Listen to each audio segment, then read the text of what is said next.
अस्सलाम वालेकुम ख़वातीन हज़रात, मैं हूँ हिना नियाज़ी और आप लोग देख रहे हैं सुनो तो सही। नाज़रीन, जब अच्छे दिमाग इकट्ठे हो जाते हैं तो मस्बत ख्यालात के चश्मे फूट पड़ते हैं।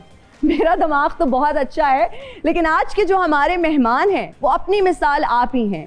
हमारे जो पहले मेहमान हैं, he is a living legend. Radio, theatre, drama, film, हर मैदान के फातेह हैं। एक बेमिसाल एक्टर होने के साथ साथ बाकमाल राइटर और डायरेक्टर भी हैं। हमारी जो दूसरी मेहमान है वो खूबसूरत राइटर हैं और क्या ज़बरदस्त उन्होंने नावल लिखा है, आते ही तहलका मचा दिया और ये जो हम डिजिटल मीडिया की जनरेशन कहते हैं ना, उसको किताब पढ़ने पर मजबूर कर दिया। आप सबकी तालियों में तशरीफ लाते हैं जनाब मोहसिन गिलानी और आमना शबीर।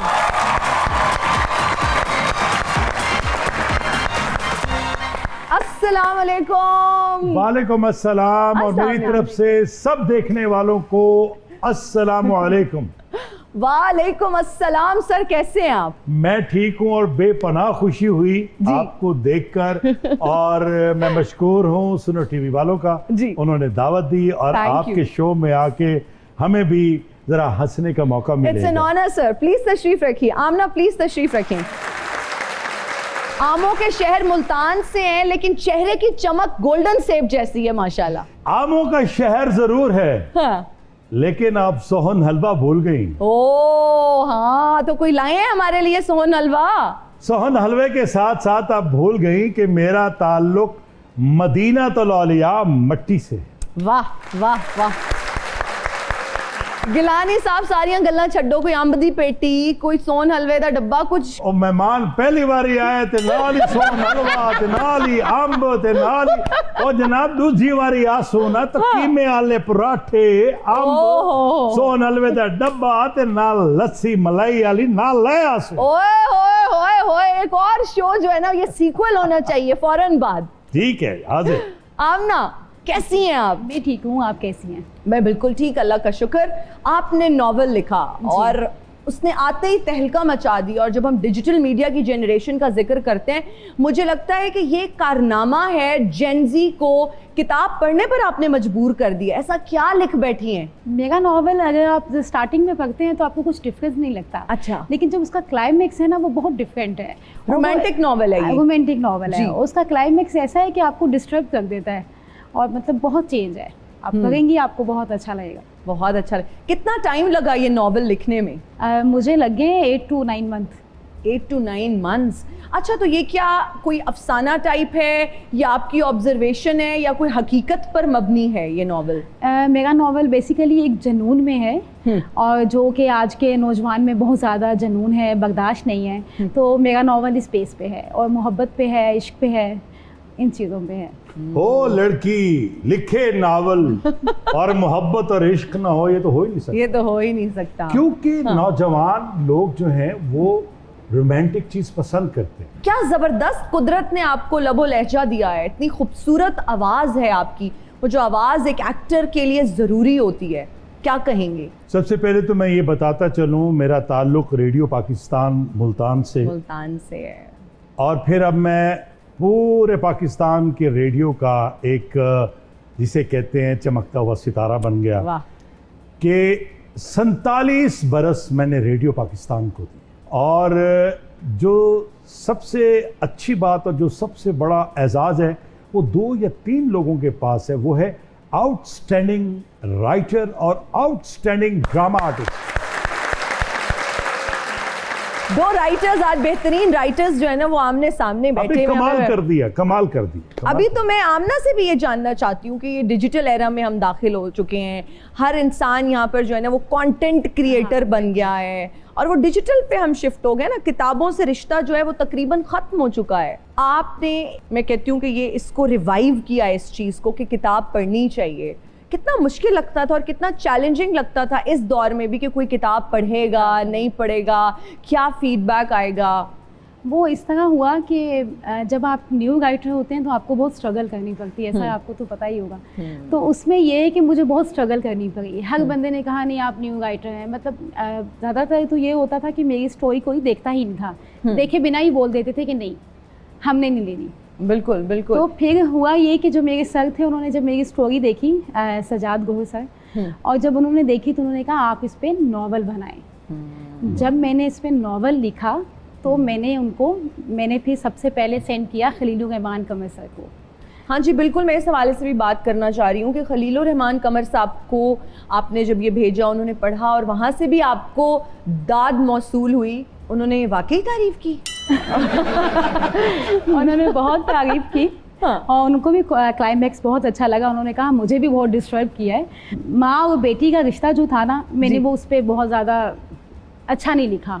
क्योंकि वो मैंने माँ को बहुत डिस्टर्ब बताया स्टार्टिंग में, तो उनके बीच बहुत गैप था। अच्छा। तो मैंने कुछ ऐसे रिश्ते भी बताए उसमें कि मतलब ताया चाचा चाची जो बहुत होते हैं अपने, लेकिन वो होते नहीं हैं। तो वो बहुत इसमें तो आपने भी इसमें रिश्तों के बारे में भी बात की, माँ और बेटी के रिश्ते पे भी बात की आपने। बिल्कुल, बाप बेटी का भी बताया और फिर मैंने फिर एंड में मोहब्बत का भी बताया और फिर उसका अंजाम का भी बताया। आपका अपनी मदर के साथ कैसा बॉन्ड है? वैसे तो मैंने देखा है वो आपके साथ भी आई हैं और बड़ा अच्छा आपका बॉन्ड है, लेकिन क्या आपकी अपनी कोई पर्सनल एक्सपीरियंसेस भी हैं इस नावल में, या आपकी अपनी ऑब्जर्वेशंस हैं? मेरी अगर अपनी पर्सनल है तो मोहब्बत में है, लेकिन मेरी अपनी मदर के साथ बहुत अच्छी बॉन्डिंग है माशाल्लाह से। अल्लाह पाक उनको ज़िंदगी दे, आमीन। और हमेशा से यही दुआ है।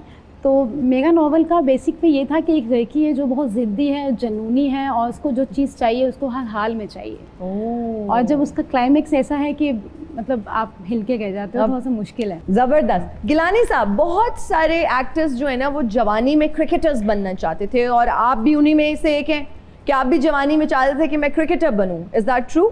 जनाब, और इंजमामुल हक साहब आपके जूनियर। इंजमामुल हक मुझसे जूनियर है, आपसे जूनियर और है। मैं उनके बड़े भाई इंतजारुल हक के साथ क्रिकेट खेलता रहा हूँ।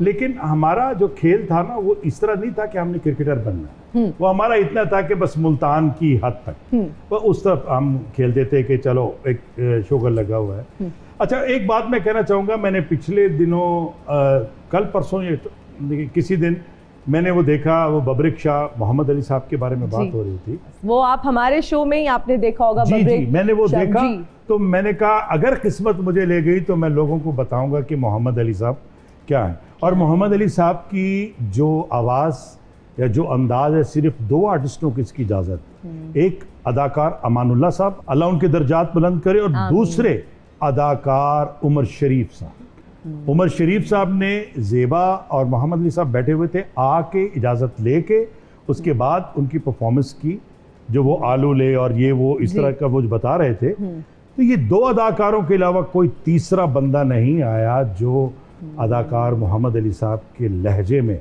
आवाज़ में और उस घन गरज में कुछ बोल सके। वाह वाह। ये ओके, अमानुल्लाह साहब तो और उमर शरीफ साहब, ये दो लोगों को ही इजाजत, ये एजाज़ है। और उन्होंने कमाल किया, उन्होंने परफॉर्मेंस की, और मोहम्मद अली साहब हंस हंस के उन्हें दाद दे रहे थे। ये कमाल, उन्होंने जस्टिस किया। हाँ, ये कमाल है। इजाजत लेके कि यार ये बहुत अच्छा बोल रहे हैं, और खूब किया। टर्मिनेटरों से ना अखियां मिलाना, किधर ले आए हो तुसी? टर्मिनेटरों से ना अखियां मिलाना, जीते रहो। टर्मिनेटरों से ना अखियां मिलाना, टर्मिनेटरों को तो यूएस से वापस है जाना, टर्मिनेटरों से ना अखियां मिलाना, trust me I will be back. आप आ चुके हैं खैर से। एक कंटिन्यूटी है मेरी कुड़िए, ए मैं ना खवा तो मेरी रहंदी नहीं। वैसे भी तेन हुण मेरे ते ट्रस्ट करना ही पेगा, क्योंकि जिनी बारी तेरे प्रोग्राम च मैं आया वा, इन्नी बारी ते सका मामा भांजी दे घर ईद लेके नहीं जाता। और जो भाई खाली हाथ आ जाते हैं बहन के घर, भाई कुछ लेके आते हैं, खाली हाथ नहीं आते। नजरा आप देखे वो खाली हाथ नहीं आए, बंदूक लेके खाली हाथ है। ना ना अजी ना, थोड़ी क्या बात है। बाकी मेना मार रही है मुर्शद के छू फैन दे कर खाली हाथ आ गए हैं। अच्छा, तो आज कैसे आना होगा? दरअसल आज मैं जाती पर्सनल कम ले आया हुआ। केड़े? मैं अपने मुर्शद मोहसिन गिलानी साहब नो मिलन वास्ते आया हुआ। क्यों, खैर तो है? मां सदके जाए, सलामत रहो, जीते रहो। सच्ची मुच्ची दिलों देखो मुर्शद, दूरों लगदा के मुर्शद बैठे ने, चिट्टा रंग लाल सुआ, माशाल्लाह। दूरों लगदा न्यूजीलैंड दा सेब रखे है। मुर्शद मैनू थोड़े नाल एक कम पै गया, किसी नू दसना ना, शरीका ने ना मेरी एक्टिंग बंद दी है। कोई तवीज़ दवो, कोई फूक मारो। मेरा ते आमिर खान दे भरा दा हाल है कि मैं एक्टर भी हाँ, मशहूर भी हाँ ते वेला भी हाँ। प्लीज कुछ करो मुर्शद। जुल्म ਤੁਸੀਂ ਅਮਾਨੁੱਲਾ ਤੇ ਉਮਰ ਸ਼ਰੀਫ ਸਾਹਿਬ ਦਾ ਨਾਮ 100 ਮਰਤਬਾ ਲੈਣਾ ਹੈ ਠੀਕ ਹੈ। ਨੇਕ ਨੀਅਤੀ ਦੇ ਨਾਲ। ओके ਠੀਕ ਹੈ। ਔਰ ਫਿਰ ਕਹਿਣਾ ਅੱਲਾ ਮੀਆਂ ਜਿਵੇਂ ਉਹਨਾਂ ਦਾ ਰਿਜ਼ਕ ਖੋਲਿਆ, ਉਹਨਾਂ ਦਾ ਕੰਮ ਖੋਲਿਆ, मेरा भी रिस्क खोल दे वाह, और सच खुल जाएगा रिस्क। पहले आप ग्लासेस तो उतारे, हम देखें आप देख किसको रहे हैं। ओए ओए मुझे देख रहे हैं या इनको देख रहे हैं? पूरी टर्मिनेटर नु हल्का जिहा वॉच कर रही। बहुत मुर्शद जो मेरे ते जुल्म ज्यादती हो रही, मैं तानू दस सकना, तुसी मुर्शद हो। तू ना भी यकीन- दस ते मैं सारा कुछ समझ रहा। आमना जी मेहमान मेरे सामने बोतल मंगाते ने, अद्धी विच छड़ जांदे, मैनू सुला ही नहीं मारदा। होर ते होर मैं करातां दे विचों मुर्शद मुंह खड़ के लोकां नूं वेखना, उन्हां ने अपनियां प्लेटां सालना ना भरियां होंदियां ने, उंज ही छड़ के जाया करके टुर जांदे ने। जांदी वारी ये भी नहीं कहंदे कि टर्मिनेटर साडी बस हो गई है, बाकी दा सालन तू खा ले। लेकिन आप जैसे लोग ही ऐसी हरकतें कर रहे होते हैं कि इतनी इतनी प्लेटों में इन्होंने पहाड़ जैसा भर के बैठ जाते हैं, फिर 2 चम्मच लिए, फिर साइड पे कर दी प्लेट, फिर अगले, और फिर पूरे खानदान की ड्यूटी लगाई होती है। छोटी तो आइसक्रीम लेके आ, शफू तू पुलाव लेके आ, मतलब क्या खुद भी आप ऐसे हैं। ਇਹ ਜਿਹੀਆਂ ਕੁੜੀਆਂ ਨਾ ਸਿਰਫ ਈਦ ਇਕੱਠੀ ਕਰਨ ਲਈ ਹਰ ਬੰਦੇ ਨੂੰ ਫਰਾ ਕਹਿ ਦਿੰਦੇ। ਇਹ ਵੀ ਤੇਜ਼ ਹੈ। ਤੁਸੀਂ ਯਕੀਨ ਕਰੋ, ਪੈਸੇ ਇਕੱਠੇ ਕਰ ਕਰਕੇ ਮੈਂ ਕੁਲਫੀ ਲੈਣਾ ਵਾ। ਕੁਲਫੀ ਹੱਥੋਂ ਡੇਗਦੀ ਜ਼ਰੂਰ ਹੈ। ਮੈਨੂੰ ਜ਼ਮੀਨ ਦੇ ਟੇਸਟ, ਮਿੱਟੀ ਦੇ ਟੇਸਟ ਦਾ ਪਤਾ ਹੈ, ਕੁਲਫੀ ਦੇ ਟੇਸਟ ਦਾ ਨਹੀਂ ਪਤਾ। ਇੱਕ ਗੱਲ ਜ਼ਿਹਨ 'ਚ ਰੱਖਣਾ ਮੁਰਸ਼ਦ, ਟਰਮੀਨੇਟਰ ਔਰ ਜਾਮ ਨੂੰ ਸਾਲ 'ਚ ਇੱਕ ਵਾਰੀ ਆਉਂਦਾ ਜੇ, फिर नहीं जे आउंदा, क्योंकि टर्मिनेटर जाना नहीं। ख़वातीन और साथियों, वक्त हुआ एक ब्रेक का, कहीं मत जाइएगा, हाजिर होंगे ब्रेक के बाद।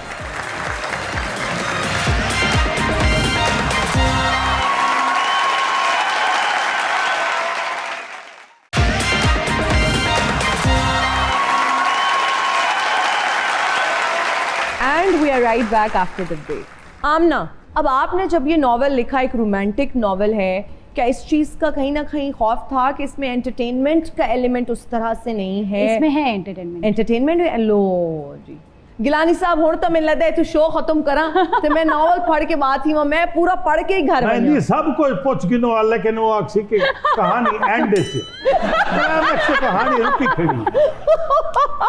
अच्छा, मैंने पूछने की कोशिश की ब्रेक में आमना से, क्या लड़की खुदकुशी कर लेती है उसमें, उस नॉवल में क्या है, क्या वो जिससे मोहब्बत करती है उसको मार देती है क्या कह रही है? नहीं, सऊद उस्मानी साहब ने वैसे क्या खूब कहा है, कागज की ये महक, ये नशा रूठने को है, ये आखिरी सदी है किताबों से इश्क की। वाह वाह वाह वाह वाह, कमाल।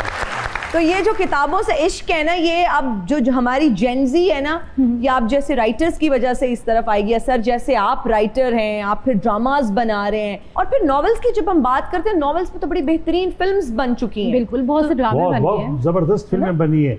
और इंग्लिश नॉवल लिखने वालों के जो सब टॉप पे नॉवल थे, उन सब के ऊपर फिल्में बन चुकी हैं। लाइफ ऑफ पाई पे बन चुकी है। स्क्विड गेम्स इवन जो हम बात करते हैं, स्क्विड गेम्स भी एक नॉवेल है।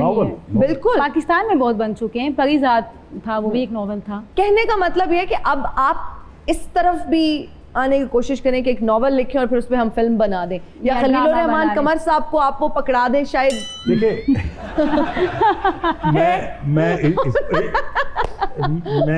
आप खलील साहब के बारे में पहले बताएं, आप उनकी गुड बुक्स में हैं या नहीं?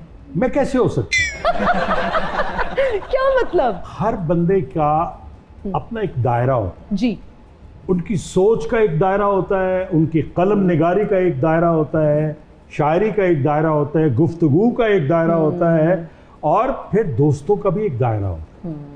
वो उस हिसाब से लिखते हैं। उस हिसाब से मैंने उनका एक ही ड्रामा लव लाइफ और लाहौर वो मैंने किया, और इसके अलावा मेरा कोई इत्तेफाक नहीं हो सका। तो कैसा था वो एक्सपीरियंस उनके साथ काम करने का? उनके साथ क्या काम करना, मैंने सुना वो अपने स्क्रिप्ट में इधर उधर नहीं करने देते। अब यही बात यही रोक लीजिए जी। ख़वातीनो हज़रात, आप सब मेरे गवाह, आप भी राइटर, एक तरह का जुमला आप बोल रही हैं, मैं बोल रहा हूं, ये बोल रहे हैं, जो खलील साहब कहते हैं कि मैंने लिखा है उसकी कंस्ट्रक्शन इस तरह से। हिना नियाज़ी साहिबा का अपना लहजा है, मेरा अपना है, मेरा अपना। हाँ, अगर आपको जो कैरेक्टर बनाने हैं, जो किरदार निगारी आपने की है, वो किरदार तो अपने अंदाज में बात करेगा। जो मौलवी साहब आपका होता है वो अपने अंदाज में बात करेगा, जो उसकी बीवी है वो अपने अंदाज में बात करेगी, जो पुलिस ऑफिसर है अपने अंदाज में बात करेगा, जो चोर है वो अपने अंदाज में बात करेगा। अब सारे एक अंदाज में तो नहीं बन सकते। एक ड्रामे से मैं इत्तेफाक नहीं करता, वो सबको शायद हैरानी हो। कौन सा? मेरे पास तो। ओ, उसकी भी रीजन बता दीजिए। एक ड्रामा था जिसका नाम था 2 टके की औरत, और वो ड्रामा जो हमारे जो कैरेक्टर हुमायूं सईद ने किया वो बाबर अली साहब ने किया, जो कैरेक्टर आयजा खान ने किया वो उसने किया हुआ है मारिया वास्ती ने, जो कैरेक्टर अदनान सदीकी का था वो उस ड्रामे के प्रोड्यूसर आहद शेख ने किया। ठीक है, वो ड्रामा था, बहुत अच्छा था, और बस इसी जुमले के था 2 टके की औरत। अब मैं ये समझता हूँ ये इस ड्रामे को बहुत शोहरत मिली, मेरे पास बहुत शोहरत मिली, बहुत शोहरत मिली। उसका OST भी बहुत टॉप कर। जी। हमने दिया क्या? जब एक चीज खत्म होती है ना, उसके बाद हम सोचते हैं कि क्या हुआ कि हमने दिखाया कि पाकिस्तान में एक मुसलमान घर में एक मुसलमान मर्द की मुसलमान बीवी जो बच्चे की माँ है, पैसे और ऐश व इशरत की खातिर किसी दूसरे मर्द के साथ रह रही।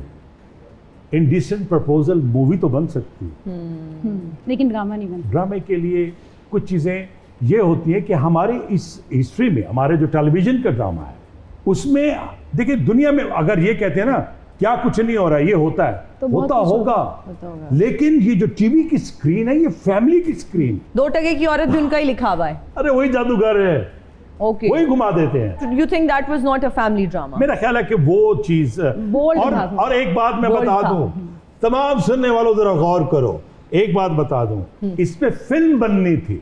ये सब्जेक्ट एक लंबा अरसा रखा गया जिस पे हमारे डायरेक्टर नदीम बेग इस बात पे काबू रहे कि इस पे फिल्म बनाओ, ये फिल्म का सब्जेक्ट। लेकिन सर यहाँ पर विद ड्यू रिस्पेक्ट, आपने तो आज आवाज उठाई कि ऐसे ड्रामास बन रहे हैं, हमें बहुत सीनियर आर्टिस्ट एक्टर्स ऐसे ड्रामास में काम करते नजर भी आते हैं।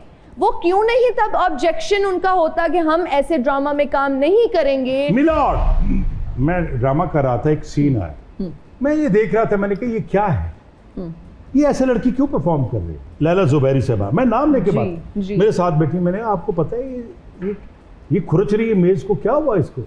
हमें तो ये सीन का आगे कुछ पता ही नहीं। उन्होंने कहा मुझे भी नहीं पता। मैंने कहा डायरेक्टर साहब ये बताइए क्यों कर रही है, मुझे तो बताओ, बेटी के बाप का रोल कर रहा हूँ, मुझे बताओ। उन्होंने कहा ये यूँ थी कि ये अपने कज़न के घर गई, फुप्पो के यहाँ, तो वहाँ इसके साथ गलत हो गया। मैंने कहा क्या मैसेज दे रहे, फुप्पो के घर, चचा के घर, मामू के घर बच्ची ना जाए, ये मैसेज दे रहे? ये तो शूट हो। मैंने कहा नहीं भाई, हमें तो पता नहीं था, मैं तो रोला डालूंगा। सीन डालना पड़ा उनको कि उसने गन पॉइंट पे निकाह किया, ये क्या? मैंने कहा जो मर्जी करो, ये सीन डालेगा, क्योंकि ये हम तो रोला डालेंगे। मैसेज नहीं है बिल्कुल। ये क्या बात हुई? ये कौन सा ड्रामा है कि कोई कजन किसी के घर जाए, आप रिश्तों से एतबार उठा रहे हैं? ये ड्रामा है आपका? कहने का मतलब सिर्फ एक छोटा सा है, वो ये है कि अगर आप बतौर सीनियर आर्टिस्ट, आप राइटर, आप एक्टर, डायरेक्टर, जो भी आप काम कर रहे हैं, आपके पास कोई ऐसी चीज आती है, आप डिस्कस करें, आप उनसे कहें कि ये चीज ऐसी नहीं है, इसका असर देखने वालों पे ऐसा पड़ेगा, आप कहें जरूर, और अगर वो आपकी बात ठीक होगी तो वो सुनी जाएगी। वाह, ये है बिल्कुल सही बात। आमना, आप ये बताइए कि एंड क्या है?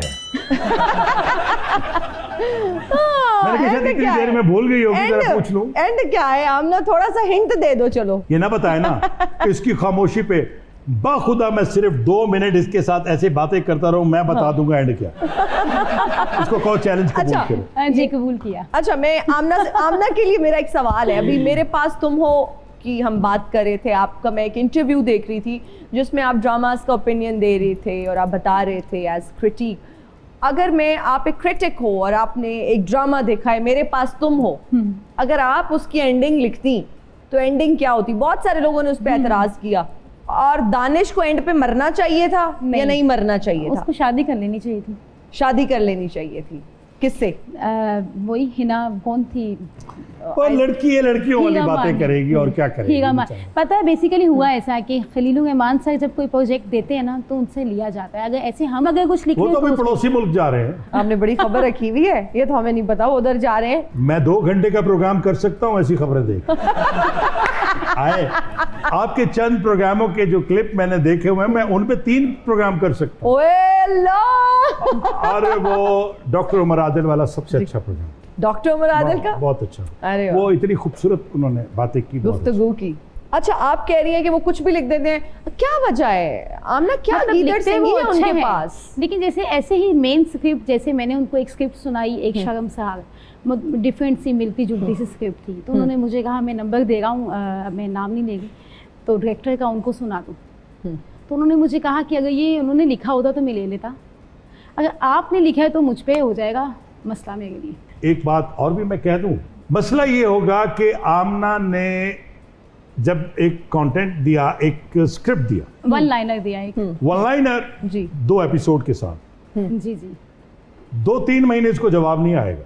3 महीने बाद ये पूछे कि सर वो मेरा ड्रामा, मेरा स्क्रिप्ट, मेरी लाइन, पता है इसको क्या जवाब मिलेगा? क्या? आप सब भी सुन लीजिए, इसको जवाब ये मिलेगा कि इस जैसा तो हम खुद बना रहे हैं। क्योंकि सेम स्टोरी, इसमें क्या चेंज है? और 1-2 दफा मेरी स्टोरी कॉपीराइट भी हो चुकी है। अब्दुल्ला कादवानी साहब तक अगर ये Struggle बहुत क्लिप है। हमारा पहुंच जाए, अगर आप ही कहीं से पहुंचा दें या किसी और अच्छे इंसान तक हमारा ये क्लिप पहुंच जाए, तो प्लीज आप यंग राइटर्स को भी मौका दें जो अच्छे सब्जेक्ट्स पे ड्रामाज लिख रही हैं। अब्दुल्ला कादवानी साहब का 7th स्काई, जी उसके बारे में मैं ये कहता हूं कि इनकी स्टोरी, इनकी चीज़ें उन तक पहुंच जाएंगी, और अगर उस सिस्टम के अंदर होगी तो कोई वहां पे हैंकी फेंकी नहीं होगी, ये मेरा वादा। वाह, थैंक यू सर।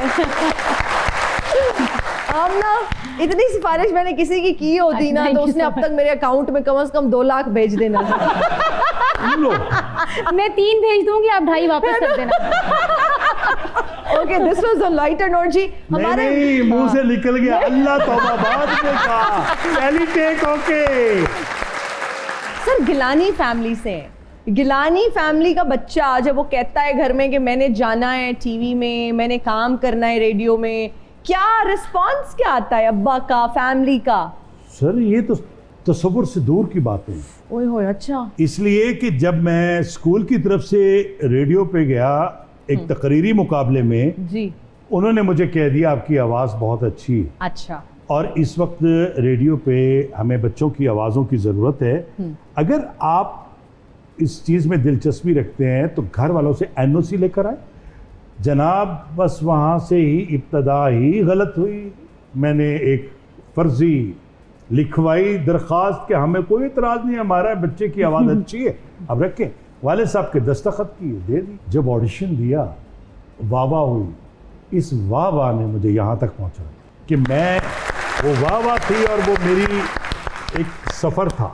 वहाँ से मैंने अपना ख्वाब शुरू किया कि मैंने तो सोचा ही नहीं था कि मैं आगे क्या करूँगा। उस ख्वाब, उस तकलीफ़ें, वो फाके, वो दर बदर होना, वो अजियतें, वो सारे शामिल करते हुए मैं वहाँ तक ले गया, उस मंजिल तक, जब मेरे गले में प्राइड ऑफ परफॉर्मेंस डाला जा रहा था। मेरी आंख में आंसू थे और मैंने दिल से कहा, अम्मा आज मेरा ख्वाब पूरा था। वाह वाह। आपने माँ का जिक्र किया तो मैं देख रही हूँ आप थोड़े से, आपकी आंखें नम हो गई हैं अपनी वालदा का जिक्र करते हुए। बहुत खूबसूरत रिश्ता होता है ये।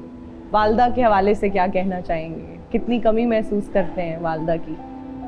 किसी के नसीब में ऐसा वक्त होगा या नहीं होगा। मैं इना साहबा उस वक्त से गुजरा हूँ कि मैं घर में सबसे छोटा हूँ और मैं वालदा के बहुत करीब था।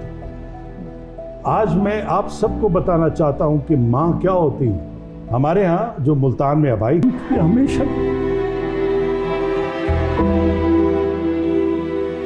कि आज मैंने पहली बार हंडिया वाली बात ये शेयर की है सबके साथ कि आज तक नहीं समझ आई ये सालन कैसे पूरा हो जाए।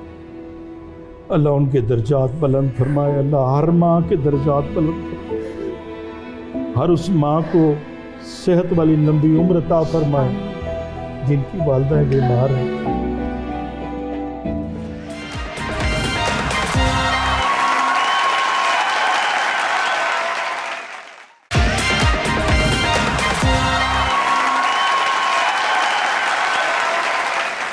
और हम हाजिर हैं ब्रेक के बाद। आप देख रहे हैं सुनो तो सही।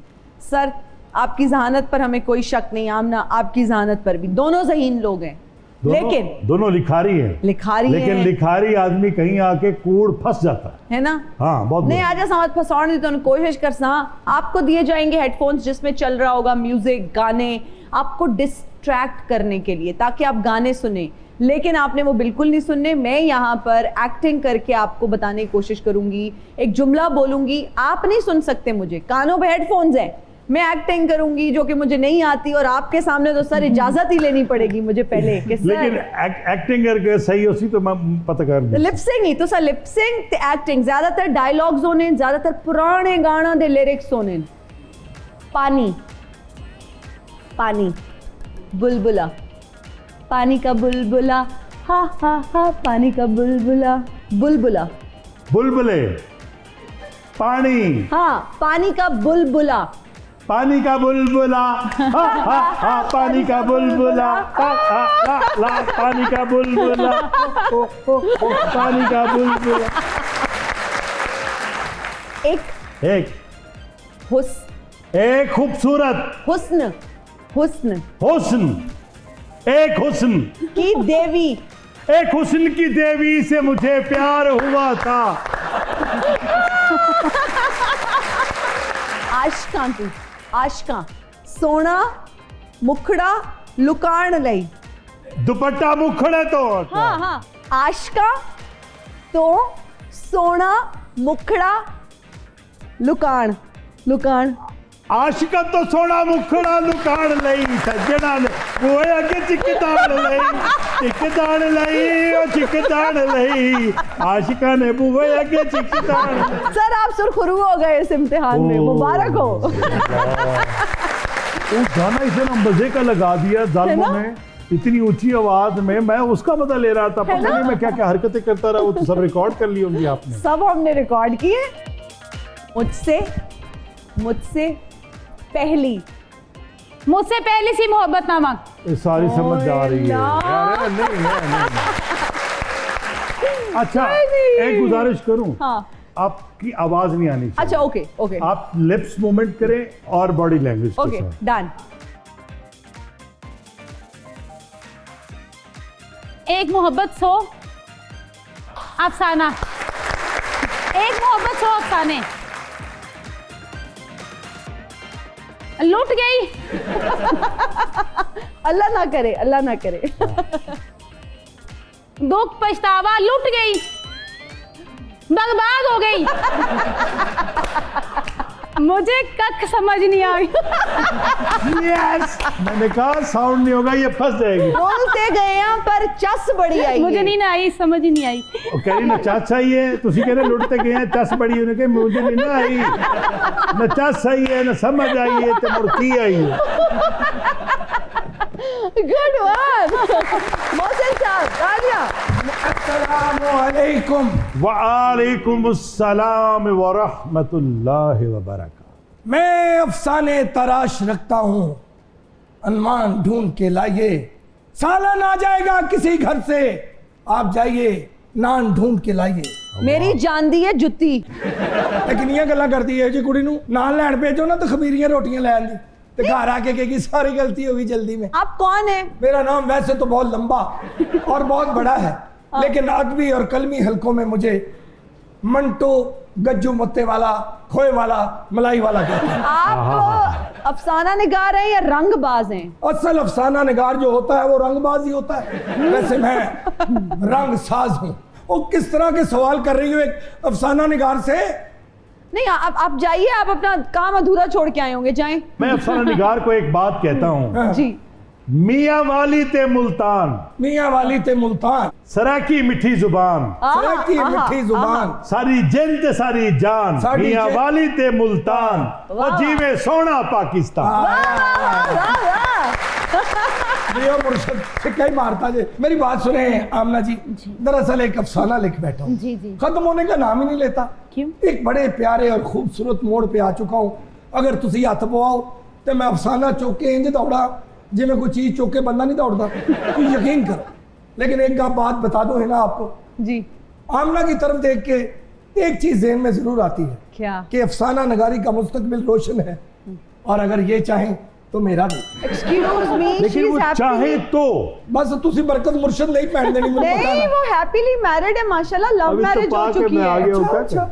लव- मेरा भैन मेरी है भाई नू मेरा सलाम कहीं कहीं एक अफसाना नगार गज्जू मत्ते वाला मंटू गज्जू मत्ते वाला दुआवां दे रहा सी। आपके बैग में क्या है? मेरे बैग च कूची है जी। तुसी उर्दू बाजार दी नुक्कड़ ते मैं तुहाडा खलो के इंतजार कर रहे हैं, तुसी उत्थे आके मिलना जरूर, क्योंकि है ये बड़े अफसाने लिखने ने। लेकिन मुर्शद एक शेर लिख बैठा मां, हाँ हाँ, माँ से बढ़कर नाम क्या होगा, इस नाम का हमसे एहतराम क्या होगा, वो जिसके पाँव के नीचे जन्नत है, सोच उसके सर का मुकाम क्या होगा। लाओ। इजाजत दो वो अपने गद्दी मत्ते वाले में। मोहसिन गिलानी साहब, कोई सिराई की शेर ही सुना दो। एक ऐसी चीज सुनाने लगा हूं जी। जो तसव्वुफ में बहुत बड़ी है और इसका कोई मुकाबला नहीं है। वो सराइकी में सुनाने। आ चन चौदवी दा कोल मेरे ते को अतरा नाल धवेसा कजल पवेसा, वाह, सद कुल आसमान दे तारियां को मैं अदब दी कार झुकेसा, जशन मनेसा कड खून जिगर दा मैं दिल बर तेरे हथा ते मेहंदी लेसा, हथ रंगेसा ते को काबा समझ के मैं सा वल खड़ आप तवाफ करेसा, हज समझेसा। वाह वाह वाह वाह वाह। आज मैं इस शो के हवाले से एक बात ये भी कहना चाहता हूँ जी सर। कि आप गाना सुनते हैं जिसमें सांवल का जिक्र बहुत आता है। सांवल किसी कैरेक्टर का नाम नहीं है। सांवल तसव्वुफ में एक मोहब्बत का नाम है, महबूब का नाम है। सांवल मोड़ मुहारा, और मुहार का किसी को नहीं पता, वो सुन रहे होते हैं। मुहार कहते हैं जो ऊंट के नाक में नकेल होती है ना, उसको मुहार कहते हैं। और ऊंट जब सहरा में जा रहा होता है उसको सहरा का जहाज कहते हैं। जिस रफ्तार से जा रहा होता है ना, तो उसको वो कह रही है सांवल मोड़ मुहारा, ऐ मेरे महबूब अपनी ऊंट की नकेल को वापस मोड़। तो वो उस नकेल को जब खींचते हैं तो वो मुहार मुड़ जाती है और वो जहाज उसी तरह मुड़ जाता है, अपने वतन को आ जाते हैं। सांवल मोड़ मुहारा, हमारा तेनु रो रो वाजा ये मारा। है। अब जैसे कहते हैं कि माड़ा है ते माड़ा से मेरे यार तय, अब लोगों को इसका पता नहीं है। माड़े का मतलब ये समझते हैं, देखिए जो अपर पंजाब है ये दूसरे है ना, वो माड़ा कहते हैं किसी गरीब आदमी, मेरी बन में माड़ा है, माड़ा है बेचारा। यशोदे तो माड़े। हाँ, लेकिन हमारे यहाँ जो इस सराइकी में इस गाने का इस्तेमाल किया गया है कि तेरी अगर गुर्बत है, तू इस काबिल नहीं है, तू इतना खूबसूरत नहीं है, तू कुछ भी नहीं, मेरे बराबर का नहीं, पर मेरा यार है तो सब कुछ मेरा। बहुत शुक्रिया sir, thank you so much. आप आए, इतना अच्छा लगा। बहुत शुक्रिया आमना, आप आई, आपने अपने एक्सपीरियंसेस शेयर किए। Good luck for your future. आप जो बाकी चीज़ें लिख रही हैं, नॉवेल्स लिख रही हैं, अफसाने लिख रही हैं, आप, हम तो दुआ करते हैं और उम्मीद भी करते हैं कि आप एक अच्छी सी फिल्म भी लिखें और हम उसको देखें सिनेमाज में जाके। Thank you so much. एक छोटी सी चीज आपके नाम, जी प्लीज। गल्ला करके हंस के लुट लई बाजी हीना नियाजी। वाह वाह वाह। बहुत शुक्रिया सर, बहुत शुक्रिया। आप सबका बहुत शुक्रिया, हमें देखने वालों का बहुत शुक्रिया। मुझे और मेरी टीम को दीजिए इजाजत। आपसे मुलाकात होगी अगले एपिसोड में। टिल देन, अल्लाह हाफिज।